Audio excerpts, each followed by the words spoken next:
Good evening dear students. आज 25 तारीख को मैथमेटिक्स 10th का एग्जाम था और सोशियोलॉजी 12th का एग्जाम था ना। तो मैं मैथ का आंसर शीट बना के दिखाऊंगा भी, और बशर्ते आंसर की मैं बोर्ड पे लिख दिया हूं, आप इसे स्क्रीनशॉट ले लें और अपना आंसर वेरीफाई कर लें।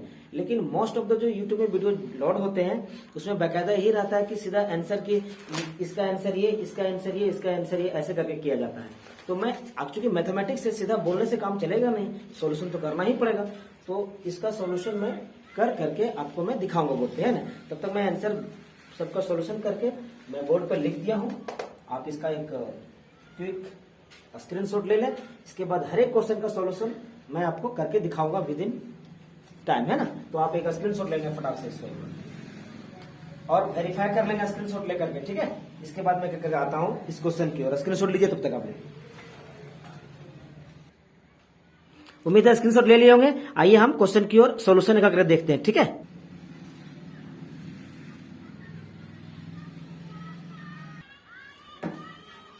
देखिए यहां है पहला क्वेश्चन जो आपको दिख रहा है, 5005 का अभाज्य गुणनखंड। 5005 का अभाज्य गुणनखंड कीजिए। तो ये तो किसी से कटेगा 5 से लगाते हैं। अगर हम 5 से, तो 5 का 5 0 0 1 है ना।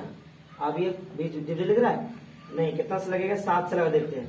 7 एकम 7 बचेगा 3, यहाँ लगेगा तो 7 से कटेगा 30 हो गया, यहाँ 30 हो जाएगा ना। तो 7 चौके 28 बचेगा 2 2 7 21, ऐसे हो जाएगा। अब 3 से 13 से लगेगा, 13 एकम 13 13 13, यानी इसका अभाज्य गुणनखंड 5 गुने 7 गुने 13 गुने 13, ऑप्शन सॉरी 11 से 11 में यहाँ तो 1 लगेगा ना। हाँ, तो ऑप्शन आपका ये वाला कहिए या ऐसे करके ऐसे कहिए। ऑप्शन नंबर आपका 1 3 सही होगा, ठीक है। दूसरा क्वेश्चन की ओर चलते हैं। उसमें कह रहा है कि अगर ये विभाजन एल्गोरिथम से बना हुआ है कि हम लोग जानते हैं यहाँ पर ऐसे, यहाँ होता है भाजक भाज्य, यहाँ होता है भागफल, और यहाँ नीचे में बचता है शेषफल। क्या तो भाज्य जो होगा, सॉरी यहाँ भाजक होता है, भाजक गुने भागफल प्लस शेषफल बटे भाज्य बराबर भाज्य। तो यही से रिलेटेड है कि ये बराबर, यहाँ पर आपका ये दिया हुआ है a, इसको समझिए q, इसको समझिए b और इसको समझिए r। तो a बराबर क्या होगा बच्चों, a बराबर होगा जा करके आपका a बराबर होगा b गुने q, ये क्या है, ये q है, और प्लस r, यही होगा b के प्लस r। तो आपको b का मान ज्ञात करना है, b का। तो ये बराबर कितना दिया हुआ, ये बराबर दिया हुआ 72, यहाँ लिखिए 72। b बराबर कितना दिया हुआ है, b बराबर दिया हुआ 8, नहीं कहा था b बराबर, b का वैल्यू तो निकालना था, b लिखा, q का वैल्यू कितना दिया हुआ 8 लिख दिया, r का वैल्यू कितना दिया हुआ, r का वैल्यू दिया हुआ 0, है ना। तो 72 बराबर 8b प्लस 0, तो 72 बटे 8 बराबर b, तो कितना हो गया 9, तो 9 बराबर b, ऑप्शन नंबर 3, ठीक है। इस तरह हर एक का सॉल्यूशन मैं आपको करके देता हूं, समझ गए आप लोग। आगे बढ़िए, आगे क्वेश्चन है, इसको सॉल्यूशन करने की जरूरत है नहीं दोस्त, कि ये दिया हुआ है और 3√2 क्या है। तो ये ऑटोमेटिक अपरिमेय संख्या है, इसलिए ऑप्शन नंबर इसका 2 हो जाएगा, है ना। क्वेश्चन नंबर 3 का ऑप्शन नंबर 2 हो जाएगा। अब कह रहा है कि क्वेश्चन नंबर 4 में 30 बटे 50, इसको किसांत है कि अशांत है, इसको आप डिवाइड कर देखिए। तो 5 से काटते हैं, 5 से 35, अब 5 है 50, 5 है क्या 50। अब अच्छा, शांत समय में क्या करना थे, अगर जो काटना नहीं इसको, ऐसे देखिए इसको, अगर हर जो है कितना है 50 है ना, 50, ये अगर 2 और 5 के टर्म में आ जाए तो ये शांत कहलाएगा। इसके अलावा कोई भी अगर इसका हर किसी टर्म में टूटता तो वो अशांत हो जाता। तो 2 और 5 के टर्म में आया है ना, 2 और 5 के टर्म में है कितने, 2 5 10 10 5 50 आया ना, ये 50 ये, तो ये होगा तुम्हारा शांत। इसी तरह से चेक करना है। आगे देखो छठा क्वेश्चन जो है, इसमें पांचवा क्वेश्चन देख लिया कि ये एक्सिस कितना बार काट रहा है, ये एक्स को कितना बार काट रहा है। तो एक्स को काट रहा है यहाँ पर, एक बार यहाँ, एक बार यहाँ, 2 बार काट रहा है। तो आपका क्वेश्चन नंबर 5 का जो आंसर होना चाहिए वो ऑप्शन नंबर 3 में है 2, इसका आंसर 2 होगा, ठीक है। आगे बढ़ते हैं, आगे है 6 क्वेश्चन नंबर। इसको कई बार क्लास में बताया जा चुका है। x² माइनस √15 ऐसे है। इसका कह रहा है कि शून्य ज्ञात करें। तो ए स्क्वायर माइनस बी स्क्वायर वाला फॉर्मूला आप जानते होंगे। चूंकि दोस्तों ये आपका एक्सप्लेनेशन के साथ मैं आंसर शीट दे रहा हूं, तो थोड़ा सा सब्र तो बनाए रखिएगा। क्वेश्चन तो समझना जरूरी है। मैथमेटिक्स में ये कि तुक्का लगा के चल गया तो वो काम नहीं चलेगा। तो क्वेश्चन है x माइनस रूट 15 ऐसे है ना, तो इसको फॉर्मूला में से बैठा सकते हैं। देखिए तो x माइनस रूट 15 का स्क्वायर ऐसे कर सकते हैं। तो आप बताइए आप ही कि एक्स स्क्वायर सॉरी ए स्क्वायर माइनस बी स्क्वायर हुआ ना, क्योंकि रूट 15 का स्क्वायर तो 15 ही होगा, इसमें चेंज तो है नहीं। तो अब क्या होगा x प्लस 15 और एक बार हो जाएगा x माइनस 15। तो इसको क्या होगा, एक बार माइनस 15 एक बार प्लस 15 होगा, तो एक बार माइनस 15 और सॉरी रूट में है ना ऐसे, तो एक बार रूट x प्लस रूट 15 बराबर 0 कर देंगे, एक बार x माइनस रूट 15 बराबर 0। तो x बराबर माइनस रूट एक बार और एक बार क्या होगा, एक बार होगा प्लस 15 रूट में। तो आंसर ऑप्शन किसमें होगा, ऑप्शन नंबर 3। ठीक है, 6 का 3 होगा। 7 नंबर में आते हैं, फिर इसको मिटाते हैं और 7 नंबर की ओर आते हैं। 7 नंबर में कह रहा है कि क्वेश्चन देखिए आप, क्वेश्चन है कि a x square minus 2x minus 8 के शून्यंक ए और बी हो तो ए प्लस बी का मान लीजिए। अच्छा हाँ, यहाँ मतलब x square minus 2x minus 8 ये बहुपद दिया हुआ है। इस बहुपद में हमको ए और बी का वैल्यू ज्ञात करना, शून्यंक है उसका योगफल ज्ञात करना है। तो हम जानते हैं इसमें ए बराबर ये हो गया, ये बी बराबर ये सी बराबर, तो योगफल बराबर क्या होता है, इसको पढ़ाया गया आपको, पढ़े होंगे सेकंड चैप्टर में। ये योगफल बराबर माइनस बी बटे ए ऐसे होता है। तो बताइए बी कितना है, यहाँ पर 2 है, तो 2 लिख दिया है ना, माइनस 2 है। और ए कितना है, ए है तुम्हारा 1, तो इसका वैल्यू कितना होगा, माइनस माइनस प्लस 2। आंसर 2 होना चाहिए क्वेश्चन नंबर 7 का, जो कि ऑप्शन नंबर आपका किसमें दिया हुआ, 3 में दिया हुआ है, ऑप्शन नंबर 3। 8 क्वेश्चन की हो जाते हैं। तो कह रहा है कि जब दो चर वाले, देखिए दो चर वाले रैखिक समीकरणों का आलेख प्रतिच्छेदी रेखाएं होती है, कब, जब उसके हल केवल एक ही हो, तब इसे यहां से खींचते नहीं है ना, तो यहां पर मिलता है एक जगह, कहीं पर कहीं भी मिले तो प्रतिच्छेदी होगा तो एक ही हल होगा, और प्रति समानांतर होगा तो कोई हल नहीं होता उसका, है ना, जो आपका ये 3rd चैप्टर से क्वेश्चन आया हुआ था।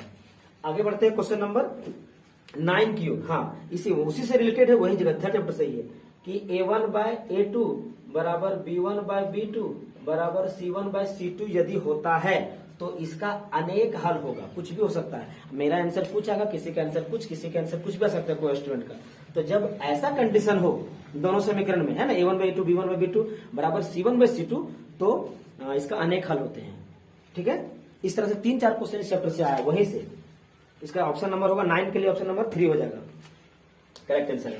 10 नंबर क्वेश्चन है कि रैखिक बहुपद का हल। देखिए ये जो 10 नंबर क्वेश्चन है, इस क्वेश्चन को अटेम्प्ट करने में आपको सॉल्यूशन वर्ज गुणन विधि बनाइए, विलोपन विधि बनाइए, प्रतिस्थापन विधि बनाइए, तो काफी समय लंबा टाइम लग जाता है। लेकिन ऐसे क्वेश्चन को हम क्लासरूम में बताया गया है कि आप हमेशा ऑप्शन से ट्रायल कीजिए, ऑप्शन से हिट कीजिए। देखो यहाँ पर क्वेश्चन कितना इजी में बनता है, बराबर ये कितना दिया हुआ है 5 इन है, और एक है 3x प्लस 2y बराबर 8, यही क्वेश्चन है। तो इसको आप एक करके ऑप्शन मिलाइए, है ना, ऑप्शन मिलाइए कि कैसे आपका बन रहा है। पहला ऑप्शन देखिएगा 2 और -1, 2 x बराबर 2, तो यहाँ 2 रखेंगे तो 2 दूना 4 हो जाएगा, और यहाँ -1 रखेंगे तो 4 में से 1 घटा देंगे तो 5 तो आएगा नहीं। ये ऑप्शन को ऐसे ही क्लिक मार दीजिए, हटा दीजिए। ऑप्शन नीचे 3 नंबर में लिखिए, x बराबर 2 बैठाइए तो 2 है, ये 2 और बैठाएंगे 4 हो गया, और y बराबर 1 दिया तो 4 इसका और 1 यहाँ 5 हो जा रहा है। नहीं समझे, देखो फिर समझे। जैसे कि x तीसरा नंबर ऑप्शन में लिखा है, x बराबर 2 दिया हुआ, यहाँ 2 रखे, ये 2 पहले से था मेरे पास, और y बराबर वैल्यू 1 दिया हुआ, 2 दूना 4 और 1 5 हो ना बाबू, तो 5 वहां दे ले, मतलब ये मेरा सेटिस्फाई कर रहा है। और फिर वही ऑप्शन इसे मिलाइए, x बराबर 2, x बराबर 2 बैठाइए, यहाँ 3 पहले से, और प्लस 2 गुने y बराबर 1 दिया हुआ है, तो 3 दूना 6 और 2 8 हो रहा है, तो 8 ये भी सही हो गया, है ना। तो आपका ऑप्शन नंबर 3 यही सही होगा। इस क्वेश्चन को हिट एंड ट्रायल मेथड कहिए, इसको हिट करो और ट्रायल, अगर ट्राई करो, अगर होता है तो सही है ऑप्शन से ही, तो बनाने में काफी लंबा समय लग जाएगा, है ना। तो आपका 10 नंबर है, क्वेश्चन नंबर 3 हो गई। आइए 11वां क्वेश्चन की ओर। कह रहा है कि 4x प्लस py प्लस 8 बराबर 0, और एक है 2x प्लस 2y प्लस 2 बराबर 0, है ना। ऐसे तो कह रहा है कि अद्वितीय हल है। अद्वितीय हल मतलब कोई यूनिक हल होना चाहिए, और यूनिक हल होने के लिए क्या कंडीशन है भैया, अभी बताया थे। अनेक हल होने के लिए तो A1 by A2 B1 by B2 C1 by C2, लेकिन इसमें कह रहा है यूनिक हल मतलब एक सोल्यूशन होना चाहिए सभी का। That means A1 bye A2 बराबर B1 बाय B2। अगर यहाँ बराबर नहीं होनेगा तो ये है यूनिक हल होने का एक कंडीशन। इस कंडीशन को बैठा दीजिए और निकाल दीजिए आंसर। देखिए 4-1 A1 ये है, A2 A1 B1 C1 A2 B2 C2 समीकरण 2 के लिए अगर इसको मानेंगे तो A1 कितना है 4 यहाँ वाला, तो 4 हो गया यहाँ पर 4। A2 कितना है 2 बराबर नॉट इक्वल टू, है ना, सॉरी इधर से करता है ये ऐसे ऐसे, नॉट इक्वल टू B1 कितना है B1 हो गया यहाँ पर 1 समीकरण के लिए P और यहाँ का होगा 2। यही सोल्व कीजिए तो 2 सोल्व हो सकता है ऐसे। अब बच रहा है 4 नॉट इक्वल टू P, यही होगा आपका आंसर जो ऑप्शन नंबर 3 में आपका, यानी 11 नंबर का क्वेश्चन कितना होगा, थर्ड आंसर हो जाएगा। ठीक है, तीसरा का 11 नंबर का। चलिए अभी 12 नंबर कहाँ चला गया आप। हाँ देखिए, निम्न में से कौन सा द्विघात समीकरण है ना, तो इसको इसमें कोई नहीं, इसको सॉल्व कीजिएगा। तो अभी मैंने सॉल्व इसको किया था, लेकिन आपको फिर एक बार करके दिखा रहा हूं कि यहाँ पर ऐसे करके ऐसे प्लस ऐसे दिया हुआ है ना।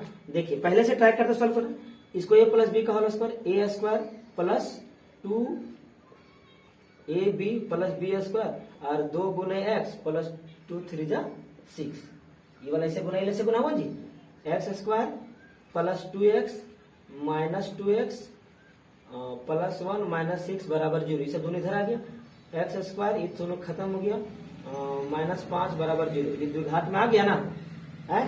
द्विघात समीकरण का रूप क्या होता है, फॉर्मेट इसको होता है x² plus bx plus c बराबर 0, जहां a not equal to 0, a 0 नहीं हो सकता है, b 0 होगा तो चलेगा, तो यहाँ पर b ही 0 हो गया है, c बराबर 5, a बराबर यहाँ पर 1 है ना। तो ये समीकरण जो होगा सो द्विघात समीकरण होगा। Option number A is the correct answer for question number 12, है ना। आइए आप नेक्स्ट क्वेश्चन की ओर बढ़ते हैं। 13 नंबर में क्वेश्चन है विविधकर याद करें। तो क्वेश्चन क्या है भैया, ऐसे प्लस 6 बराबर 0, ये है तो ई हो गया a, ये हो गया b, ये हो गया c, 6 बराबर। तो विवेचक या विविधकर या डिस्क्रिमिनांट है ना, उसको क्या लिखते हैं हम लोग, d डिस्क्रिमिनांट। ये का फॉर्मूला क्या होता है, b² माइनस 4ac, है ना होता है। तो इसको बैठा दीजिए, b बराबर कितना है बाबू, 7 है, 7 का स्क्वायर कर दो, 4 लिखो, a बराबर कितना है 2 है, a बराबर 2 हो गया और c बराबर 6 हो गया। इसको आप सॉल्व कर लीजिए, आंसर ले आएगा 7×7 = 49 माइनस 4 दूना 8, 8 छके 48, कितना आता है, एक आता है। आंसर है क्या ऑप्शन में, हाँ ऑप्शन नंबर 3 है, तो 13 का 3 आंसर हो गया। समझ गया, d बराबर कितना होना चाहिए, b² d बराबर 1 होना चाहिए। चलिए अगला क्वेश्चन 14वां नंबर क्वेश्चन देखिए, कह रहा है कि फिर p का मान क्या होगा क्वेश्चन नंबर में, कि मूल बराबर हो। भैया मूल बराबर तभी होता है जब d बराबर 0 हो जाए, यानी कि d जो है b² माइनस 4ac, जो ये चीज वह है, अगर ये बराबर 0 हो जाए ना तो मूल क्या होगा, बराबर होगा, t का मूल बराबर होगा। ठीक है, तो देखिए क्वेश्चन नंबर 20 में क्वेश्चन लिखना पड़ेगा। देखो x² माइनस px प्लस 4 बराबर, यही क्वेश्चन है आपका। तो a कितना है, b कितना है p, तो p बैठा पे p का स्क्वायर कर दो, चलो हो गया, माइनस 4, a बराबर कितना है 1, c बराबर कितना है 4 ना, 4 ऐसे हो गया बराबर 0, तो p का स्क्वायर p ये होगा और इधर 4 16 बराबर के इधर आ जाएगा, तो उसका प्लस होगा, तो p बराबर क्या होगा प्लस माइनस 4, अंडर रूट में करेंगे तो रूट अंदर 16 का अंडर रूट कितना होगा 4 होता है, वही प्लस माइनस 4 हो गया। यानी ऑप्शन नंबर कितना में वो ये 14 का ऑप्शन नंबर दूसरा है ना, दूसरा है। इसी तरह से आप 15वां नंबर क्वेश्चन घात, अरे भैया तो द्विघात, घात 2 दिया हुआ, इसको देखिए 2 घात, x² 5x माइनस 6 बराबर 0, तो घात पूछ रहा है, तो घात कितना होगा 2 होगा घात, है ना, घात 2, द्विघात घात 2 ही होता है, कॉमन अंडरस्टैंडिंग ऐसे भी समझ सकते हैं हम। 16वां नंबर क्वेश्चन कह रहा है कि सारवंतर, तो सारवंतर बराबर यानी कि कॉमन डिफरेंस CD बोलते हैं, दूसरा पद माइनस पहला पद या तीसरा पद माइनस दूसरा पद, अगला पद माइनस पिछला पद, यही करते हैं हम लोग। तो देखिए एक दूसरा पद कितना हुआ, यहाँ पर 1.7 है और पहला पद को 0.6 है, दोनों घटा दीजिए, 7 में से 6 गया 1 और 1 में 0 गया 0, यानी 1.1 आएगा। किसी घटाइए, या 2.8 में से 1.7 घटाइए, 1 और 1 यही होगा, सब जगह ही डिफरेंस आएगा। या तो तीसरा पद में 3.9 में 2.8 घटाइए, तो कितना आ गया 1 और 1 1.1 देगा, तो ऑप्शन नंबर 16 का पहला। क्वेश्चन नंबर 16 का ऑप्शन नंबर पहला होगा। अगला पद माइनस पिछला पद, ये चैप्टर 5 समानांतर श्रेणी का क्वेश्चन है।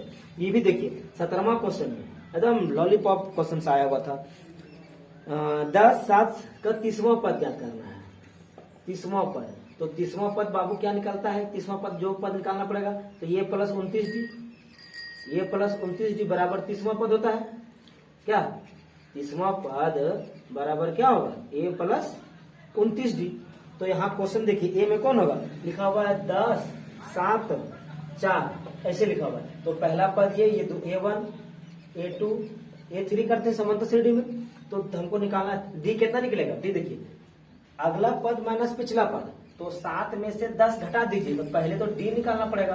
तो 10 7 माइनस 10 बराबर 3, -3, तो -3 क्या निकला? डी निकल गया। अब डी निकल गया तो हमको 30वां पद पूछ रहा है, तो 30वां पद मतलब ये प्लस 29D, तो ये प्लस 29D लगा दीजिए यहाँ पर। ए प्लस 29 गुने डी बराबर -3, और ये कितना है? ये बराबर है 10, तो इधर हो गया 10, आगे हो गया तेरा -87 है ना, तो 10 घटा दी बराबर -77 आंसर होगा उसका। यानी ऑप्शन नंबर कितना क्वेश्चन का हो? ये है 3 नंबर। ठीक है, आगे बढ़ते हैं।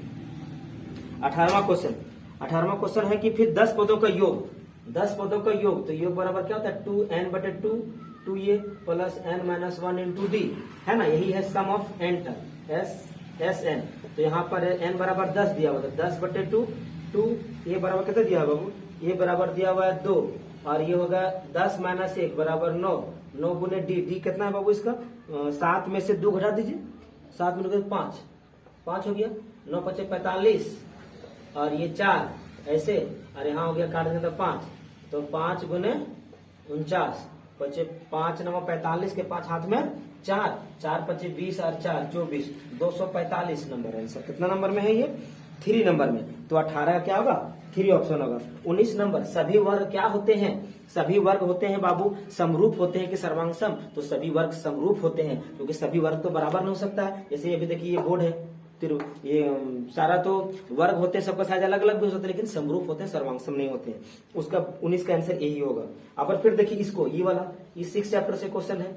यहाँ ये वैल्यू दिया हुआ है A B C D और E, बोले थे कि ये वैल्यू दिया था ये, तो ये बटा ये और A/E, ये तुम्हारा दिया हुआ कितना 2, ये दिया हुआ 3, ये दिया हुआ 1.6, ये बराबर पूछा है E बराबर ना EC बराबर, तो क्या होता है फॉर्मूला? AD/DB, ये बटा या तो 2/3 बराबर 1.6/x, इसको मान लिया तो इसी मान लो, कोई दिक्कत नहीं। यहाँ से काट दीजिए, 2 × 8 = 16, अब इधर क्रॉस मल्टीप्लाई कर दीजिए, 3 × 8 = 24, 2.4, x बराबर या E बराबर कितना है? 3.2.4। ऑप्शन नंबर 3 में इसका है ना। टाइम हो रहा थोड़ा लाइट कम है ना। अच्छा 21 नंबर देखिए, 21 नंबर है फिर उसी क्वेश्चन। ये है प्रेमय से किसी जो त्रिभुज होते हैं उसका एरिया जो होता है और त्रिभुज के समानांतर भुजा के वर्गों के अनुपात के बराबर होता है। तो ये त्रिभुज का होगा, जो भुजा दिया हुआ 3/5, तो इसका वर्ग कर दीजिए।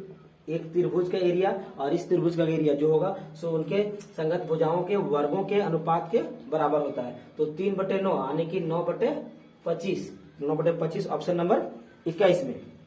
अब कह रहा है दूरी सूत्र, 22 नंबर में दूरी सूत्र होता है। दूरी सूत्र क्या होता है बाबू?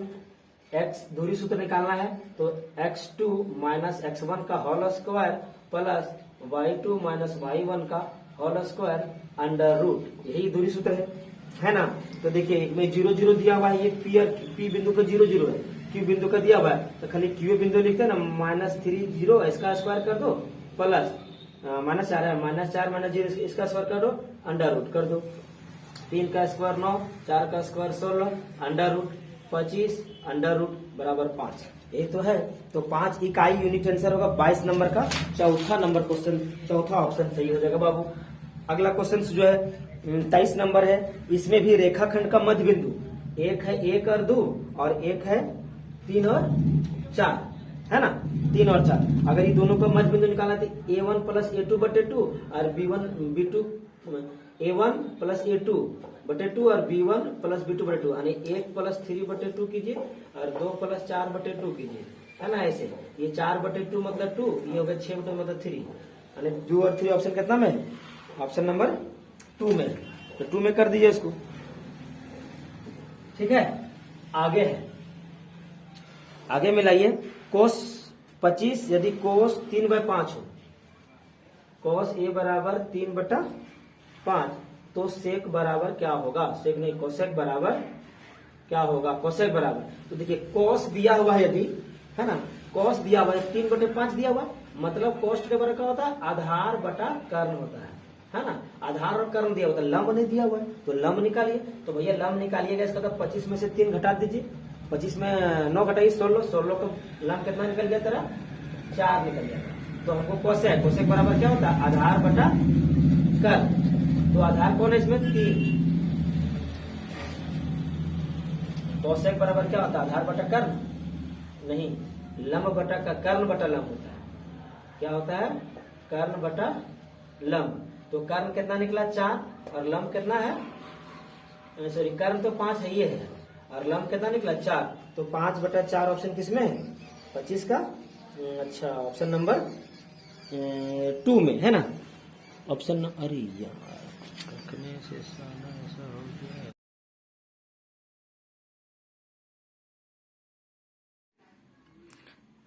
देखिए स्टूडेंट्स, ये 25 नंबर क्वेश्चन तो मैं बोर्ड पे बनाया, और बोर्ड में थोड़ा लाइट का समस्या आ गया, इसलिए थोड़ा सा बेडरूम में आके बना रहे हैं, ठीक है। ये क्वेश्चन को बनाया भी जस्ट हमने कि तो कितना आंसर आया था? ये 5/4 आया था। अब क्वेश्चन नंबर 26 की ओर देखते हैं। 26 में है 2 साइन, देखिए क्या लिखा हुआ है? 2 साइन ए रूट बराबर √3, तो ए का वैल्यू निकालिए, है ना। इसका सोल्यूशन हम करते हैं। लिखा हुआ है 2 साइन ए बराबर √3 है ना। तो साइन ए बराबर क्या होगा? √3/2 होगा। अब बताइए कि ये साइन का किसका वैल्यू है ये? तो लिख सकते हैं हम साइन ए बराबर साइन 60 डिग्री, है ना। तो साइन साइन कट गया, ए बराबर 60 डिग्री, है ना। तो इसका ऑप्शन कौन सही होगा? इसका 26 नंबर का क्वेश्चन 3 नंबर ऑप्शन, ठीक है। आइए हम अगले 27 नंबर क्वेश्चन। कोस 90 माइनस ए, तो कोट 90 माइनस ए बराबर क्या होगा? कोट 90 माइनस ए बराबर टेन थीटा, या टेन 90 माइनस ए बराबर कोट थीटा। तो कोट इसका बराबर ये टेन थीटा होगा, ठीक है। ये करेक्ट आंसर है, ये होगा। 30 number, sine square plus cos square बराबर क्या होता है? Sine square plus cos square बराबर 1। ये फॉर्मूला जो 8.4 में शायद यूज़ करने वाला ये, तो इसका आंसर यही वाला करेक्ट होगा, ठीक है। फॉर्मूला बेस्ट है। आगे क्वेश्चन देखिए, ये बनाने वाला लायक है। एक मीनार के शीर्ष का यूनियन कोण उसके पाद से 15 मीटर की दूरी पर 60 डिग्री है, तो मीनार की ऊंचाई ज्ञात करें, है ना। फिगर बनाइए। कहाँ चला गया? यहाँ देखिए, ऐसे बनाएंगे ये और ये, है ना। तो यहाँ पर तुम्हारा ये 60 डिग्री दिया हुआ है, यहाँ से मीनार से ये 15 मीटर की दूरी है। आपका ये मीनार की ऊंचाई आपको पूछ रहा है, यहाँ से यहाँ तक का हाइट पूछ रहा है ना। तो ये हो गया तेरा लंब, ये हो गया तेरा आधार। तो लंब और आधार से रिलेशन बना देंगे, तो लंब बटे आधार बराबर क्या होता है? टेन थीटा होता है ना, टेन थीटा। तो लंब कितना दिया हुआ क्वेश्चन में? लंब नहीं दिया हुआ, तो लंब को लंब मान लिया जाए, आधार को 15 और टेन थीटा की जगह पर 60 डिग्री, है ना, टेन थीटा जगह। तो लंब का वैल्यू लंब मान लेते हैं 15, यहाँ नीचे में टेन थीटा का वैल्यू √3। तो लंब बराबर कितना होगा? इसमें गुना हो जाएगा, यानी कि √3 15√3, यही हो जाएगा तुम्हारा लंब बराबर, है ना। लंब ऑप्शन नंबर कितना में है? 15√3 को ऑप्शन नंबर 2, 26 नंबर 29। आइए 30 नंबर में देखिए। 30 नंबर क्वेश्चन बता रहा है, किसी बाह्य बिंदु पर, किसी वृत्त पर बाह्य बिंदु से खींची गई स्पर्श लंबाई। देखिए बाहरी, अगर ये वृत्त है ना, ये वृत्त है, तो इसके बाहरी बिंदु कहीं से भी, यहीं से इस पे 2 ही स्पर्श रेखा, ये वाला और ये एक वाला, यही 2 स्पर्श रेखा खींच सकते हैं, इसलिए ऑप्शन नंबर 3 इसका करेक्ट है, ठीक है। 31 नंबर की ओर बढ़ते हैं। दी गई आकृति में OPA बराबर 35 डिग्री, तो AOP ज्ञात करो। देखिए इसी में फिगर में ही हमको बना देते हैं इसमें। देखिए जैसे ये 35 डिग्री दिया हुआ है ना, तो यहाँ तो 90 डिग्री होगा ये वाला, क्योंकि क्या होता है, केंद्र से आने वाली रेखा स्पर्श बिंदु पर लंब होती है, यही ना कंसेप्ट है। तो ये 90 हो गया, ये 35 हो गया, जोड़ दीजिए, 90 + 35 कितना हो गया? 5 9 4 9 3 12 125 डिग्री। तो ये कोना और ये कोना मिल करके होगी 125 डिग्री। तो ये कितना बचा रहा, 180 में से घटा दीजिए, 180 में से 125 घटा दीजिए, 180 में से 125 घटाइए 5 और ये साथ में 5 तो 55 डिग्री। 55 डिग्री कौन ऑप्शन में देख लीजिए, ऑप्शन नंबर 1 है ना, ऑप्शन नंबर 1। तो एक सही होगा आपका क्वेश्चन नंबर 31 का ए। क्वेश्चन 32 देखिए, क्वेश्चन 32 में एक बिंदु ओ पी से ओ केंद्र वाले वृत्त पर पी ए और पी बी स्पर्श रेखाएं हैं, परस्पर एक दूसरे पर 80 डिग्री में झुकी हुई है। तो कुछ निकालना है, पी ओ ए ज्ञात करना है। फिगर देखिए यहाँ पर ये फिगर बना है, ये है इस वृत्त। इसको कह रहा है कि बाहर पी बिंदु से एक वृत्त पर पी ए और ये वाला जो है सो पी बी, दो स्पर्श रेखा खींचा गया है। ठीक है, अब स्पर्श रेखा जो यहाँ पर 80 डिग्री में झुकी हुई है यहाँ पर। तो हम अभी कंसेप्ट जस्ट ऊपर वाला क्वेश्चन में पढ़े थे, इस क्वेश्चन में यहाँ पर कि 90 डिग्री यहाँ होता है। तो यहाँ से वृत्त केंद्र से वृत्त स्पर्श बिंदु पर 90 डिग्री हुआ, यहाँ पर 90 डिग्री यहाँ पर भी हुआ, और ये वाला कितना है 80 डिग्री है। तो 1 2 3 4 ये चारों शीर्ष को मिलाकर चतुर्भुज बन जाता है। तो चतुर्भुज के चारों कोनों का जो कितना होता है 360 डिग्री। तो ये 90 90 और 80 जोड़ दीजिए, कितना होता है 90 90 और 80 हो गया 9 18 27 260 डिग्री, 260 डिग्री। तो बचता कितना है, चतुर्भुज के चारों कोनों की योग कितना होता है 1 2 3 4 360। तो 360 में 260 तो हो गया, एक कोना ये और ये तीनों मिला के 260 हो गया है, 260। तो बच रहा है 100, तभी ना 360 होगा 100। तो ये दोनों मिला कितना डिग्री होगा 100 है ना। लेकिन आपको ये कितना हो गया 100। अब ये 100 में से हमको पूछ रहा है पी ओ ए पूछ रहा है, पी ओ ए। तो ये कितना होगा 100 का था 50-50 होगा। तो ऑप्शन नंबर 32 का ऑप्शन नंबर तुम्हारा ये ही करेक्ट है। ठीक है, आगे बढ़ते हैं। कह रहा है कि निम्न में से वृत्त का क्षेत्रफल का सूत्र, तो सिंपल सूत्र पाई आर स्क्वायर वृत्त का फॉर्मूला होता है। 33 नंबर इधर से हो गया। 34 नंबर आइए, कह रहा है कि किसी अर्धवृत्ताकार खेत की त्रिज्या 7 सेंटीमीटर, तो परिमाप क्या होगा ना। जैसे कि ये अर्धवृत्ताकार है, मान लीजिए अर्धवृत्ताकार है। तो अर्धवृत्ताकार का फॉर्मूला क्या होता है, वृत्त का परिधि परिमाप बराबर होता है 2 पाई आर है ना। तो अर्धवृत्ताकार पूछ रहा है यहाँ पर, इसलिए अर्धवृत्ताकार का बटे 2 हो जाएगा। अर्धवृत्ताकार है इसलिए बटा में 2 लगा दिया। लेकिन यहाँ पर 2 आर और जुटेगा, क्योंकि देखिए अर्धवृत्ताकार मतलब यहाँ से यहाँ तक, यहाँ परिधि हुआ आधा वृत्त का। उसके बाद जब परिमाप आता है तो ये इसमें जुड़ जाता है ना। इसलिए यहाँ ये कैंसिल, 22/7 आर का वैल्यू 7 प्लस 2 इंटू आर का वैल्यू 7 है ना।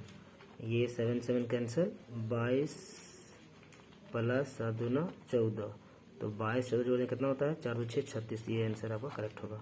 ठीक है, 35 में कह रहा है कि 42 सेंटीमीटर त्रिज्या वाले वृत्त के उस त्रिज्या खंड का क्षेत्रफल क्या होगा जिसका कोण 120 डिग्री है। तो सिंपल फार्मूला बेस्ड है, क्या है pi r square theta by 3 60 degree.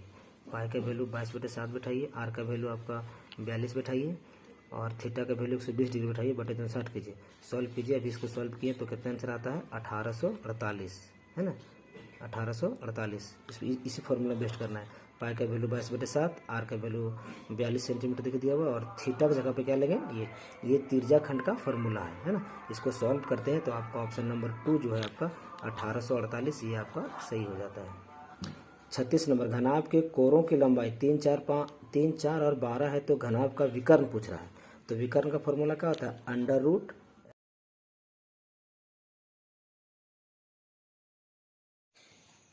देखिए एल स्क्वायर बी स्क्वायर और एच स्क्वायर है ना, और एच स्क्वायर। ये किसका कर्ण का विकर्ण बराबर, विकर्ण पूछ रहा है यहाँ पे क्वेश्चन में है ना। तो L square B square H square under root, तो 3 का स्क्वायर प्लस 4 का स्क्वायर प्लस 12 स्क्वायर, 3 का स्क्वायर 9, 4 का स्क्वायर 16 और 12 का स्क्वायर 44। तीनों जोड़ते तो अंडर रूट 169। तो 169 मतलब कितना रूट 169 का वैल्यू कितना होगा रूट 6 मतलब 13। तो ऑप्शन नंबर 2 आपका करेक्ट होगा है ना। आइए अगला क्वेश्चन की ओर बढ़ते हैं। कहता प्रथम 3 लगातार प्राकृत संख्याओं का माध्य होगा। ठीक है, तो प्राकृत संख्या किसे कहते हैं जो काउंटिंग नंबर होता है 1 2 3 4 5 6 7 ये काउंटिंग नंबर है। तो पहला काउंटिंग नंबर 1, फिर दूसरा 2, तीसरा 3, इन तीनों को जोड़ दीजिए और 3 से कर दीजिए भागा, तो इसको मिडिल माध्य निकल जाएगा। तो 6/3 काट देंगे कितना होगा 2। तो यही होगा आपका आंसर, यानी कि 2 नंबर होगा आपका आंसर। ठीक है, कितना नंबर क्वेश्चन का? 37 का। अब 38 आते हैं, ठीक है। 38 में आइए, क्वेश्चन नंबर 38 कह रहा है संचयी बारंबारता वक्र कहलाती है। तो क्या कहलाती है? इसको त्वरण भी कहते हैं, है ना, संचयी बारंबारता वक्र को। आगे है आपका, अब है किसी पासे को, question number 39 last, second last question है, किसी पासे को फेंकने पर सम संख्या आने की प्रायिकता। तो एक, अब जानते हैं कि पासा किसको बोलते हैं? पासा जिसे लूडो गोटे खेलते हैं ना हम लोग, छक्का जिसको बोलते हैं वो। तो पासा में 1 2 3 4 5 6 यही संख्या लिखा रहता है। तो कह रहा है एक पासा को फेंकते हैं तो क्या संभावना है, क्या प्रायिकता है कि सम संख्या आएगा। तो सम संख्या मतलब कौन कौन है इसमें? एक सम संख्या ये है, एक संख्या ये 3, सॉरी ये नहीं, ये है ना। तो 2 4 6 यही है कौन संख्या? सम संख्या। तो सम संख्या आने की क्या संभावना है ना। तो 2 4 6 ये सम संख्या है, और टोटल संख्या कितना है? 6। तो आपका 3 संख्या आने का है, तो 3 क्या होगा? 3/6, क्योंकि कुल 6 हो गया और सम संख्या है 3, तो 3/6 काट देंगे तो कितना हो जाएगा? 1/2, यानी ऑप्शन नंबर 4 आपका करेक्ट हो जाएगा। ठीक है, किसका? क्वेश्चन नंबर 39 का, किस सम संख्या नंबर। अब क्वेश्चन नंबर 40 देखिए, ये लास्ट क्वेश्चन 40 नंबर है कि निम्न में से कौन सी घटना की प्रायिकता नहीं हो सकती है। देखिए आपको बता दें कि प्रायिकता जो होती है उसका वैल्यू 1 होता है और 1 से 0 और 1 के बीच होता है। लेकिन यहाँ पर देखो ये भी संख्या 0 और 1 के बीच है, ये 80% हो सकता है, 90%, 100% भी हो सकता है प्रायिकता। और इसका वैल्यू देखिए, इसका वैल्यू 0 और 1 के बीच लाई करेगा। लेकिन ये जो है सो 2.5 नहीं होता है, यानी जो ये प्रोबेबिलिटी होती है उसका value more than 0 and less than 1 होता है ना। तो अकॉर्डिंग टू क्वेश्चन प्रायिकता नहीं हो सकती है, उसका सही आंसर 2.5 नहीं हो सकती, 1 से नीचे ही होगा हमेशा, और माइनस में प्रायिकता नहीं होती। ठीक है, तो 40 नंबर क्वेश्चन का आपका आंसर ये हो गया। ठीक है, तो इस तरह से टोटल सभी क्वेश्चन को आंसर सेट कर दिया और सबका सोल्यूशन भी मैंने उसी पर बना दिया है। आप देख लीजिए और अपना आंसर मिला करके हमें कमेंट कर दीजिएगा कि कितना क्वेश्चन आपका सही हो रहा है। ठीक है।